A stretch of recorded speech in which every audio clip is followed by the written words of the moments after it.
Hello दोस्तों, स्वागत है आपका साइंस और टेक्नोलॉजी के इस दुनिया में। इस वीडियो में हम आपको बताने जा रहे हैं कि हमारी डेली लाइफ में यूज होने वाले फूड प्रोडक्ट्स और कुछ जरूरी चीजों को फैक्ट्री में कैसे तैयार किया जाता है। तो चलिए बिना किसी देरी के वीडियो को शुरू करते हैं। Tomato ketchup making. Tomato ketchup आजकल हर फास्ट फूड में इस्तेमाल करने वाली चीज है। इसके बिना फास्ट फूड इंडस्ट्री अधूरी है। तो आइए जानते हैं कि इसे फैक्ट्री में बनाया कैसे जाता है। टोमेटो केचप बनाने के लिए सबसे पहले टमाटर के खेतों में बड़े पैमाने पर टमाटरों को हार्वेस्ट किया जाता है। इसके लिए बड़ी बड़ी ऑटोमेटिक हार्वेस्टिंग मशीनों का इस्तेमाल किया जाता है। ये बड़ी बड़ी मशीनें टमाटर के पौधों को पूरा काट कर कन्वेयर बेल्ट पर ले आते हैं और यहाँ अंदर लगी हुई फिल्टर टमाटर को उनके पौधे से अलग कर देती है और उस टमाटर को ये अलग कंटेनर में इकट्ठा करते जाते हैं। जब ये मशीन टमाटर के पूरे पौधों को काटती है तो उसमें कच्चे और पके टमाटर दोनों आ जाते हैं। तो उसके बाद इसमें एक ऑटोमेटिक स्कैनर से कच्चे टमाटरों को अलग कर लिया जाता है। फिर इन टमाटरों को एक अलग कंटेनर में लोड किया जाता है। फिर उसके बाद इन सभी पके हुए टमाटरों को टोमेटो केचप के फैक्ट्री तक लाया जाता है। यहाँ सभी पके हुए टमाटरों को एक बड़े पानी के कंटेनर में डाला जाता है। यहाँ पर इन टमाटरों को वॉश करते हुए इन्हें कन्वेयर के थ्रू आगे भेज दिया जाता है। अच्छे से सभी टमाटरों को क्लीन करने के बाद इन्हें उबलते हुए पानी में डाला जाता है। यहाँ उबलते हुए पानी में इन टमाटरों को काफी देर तक उबाला जाता है। जब इन टमाटर की ऊपरी स्किन गलने लगती है तो फिर इन टमाटरों को कन्वेयर के थ्रू इन गर्म पानी में से निकाल लिया जाता है और फिर इन उबले हुए टमाटरों को कन्वेयर के थ्रू आगे भेजा जाता है, जहाँ कुछ ऑटोमेटिक मशीनों के द्वारा इनके छिलकों को हटा दिया जाता है। इनमें से छिलकों के हट जाने के बाद इनको कन्वेयर के थ्रू वर्कर्स के पास भेजा जाता है, जहाँ पर इन टमाटर की मैन्युअली छटाई होती है क्योंकि इनमें कोई बिना छिला हुआ टमाटर ना रह जाए। जिसके बाद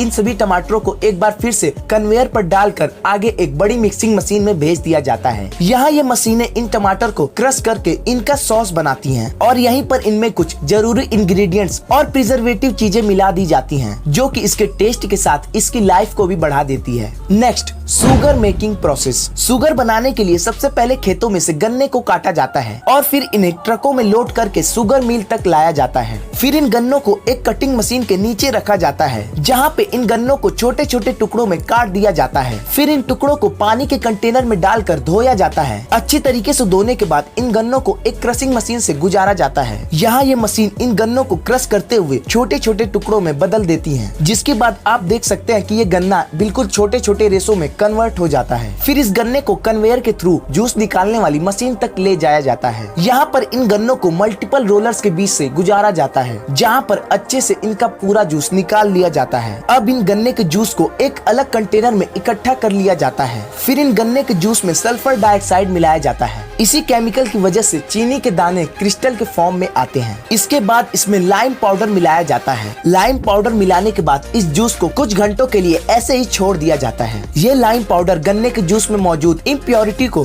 कंटेनर के निचले सतह में बैठा देता है। फिर ऊपर बचे शुद्ध जूस को आगे इवेपोरेटर में भेजा जाता है, जहाँ पे इसे काफी हाई टेम्परेचर पर गर्म किया जाता है, जिसमें कि इसका पानी वेपराइज हो जाता है और इसमें सिर्फ शुगर का प्योर सिरप बचता है। धीरे धीरे ये सिरप गाढ़ा होते जाता है और इसमें चीनी के कण बनने लगते हैं। फिर इस सिरप को स्टीम से गर्म किया जाता है, जिससे कि इसका बचा कुचा मॉइस्चर भी हट जाता है और ये चीनी के क्रिस्टल्स इस कंटेनर के दीवार पर चिपक जाते हैं। फिर इन चीनी के दानों को पानी के प्रेशर की मदद से वॉश किया जाता है, जिससे कि ये व्हाइट क्रिस्टल के फॉर्म में आ जाते हैं और ये फिर पूरी तरीके से चीनी बन के तैयार हो जाते हैं। फिर इन चीनी के दानों को अलग अलग छोटी बड़ी छन्नी में छान लिया जाता है और फिर इस तरीके से इसमें छोटी बड़ी 2-3 तरह के चीनी के दाने तैयार हो जाते हैं और इसमें सबसे बारीक वाला पार्ट शुगर पाउडर बन जाता है। इसके बाद इस चीनी को बड़े बड़े कंटेनर बैग में पैक करके मार्केट में भेज दिया जाता है। दोस्तों, आपसे एक रिक्वेस्ट है कि हमारे चैनल को सब्सक्राइब जरूर कर लें और वीडियो को दूसरे लोगों के साथ शेयर जरूर करें, ताकि हमारे चैनल की रीच बढ़े और हमें ऐसी वीडियोस बनाने की मोटिवेशन मिलती रहे। तो मिलते हैं नेक्स्ट वीडियो में एक और इंटरेस्टिंग टॉपिक के साथ। तब तक के लिए take care and bye bye.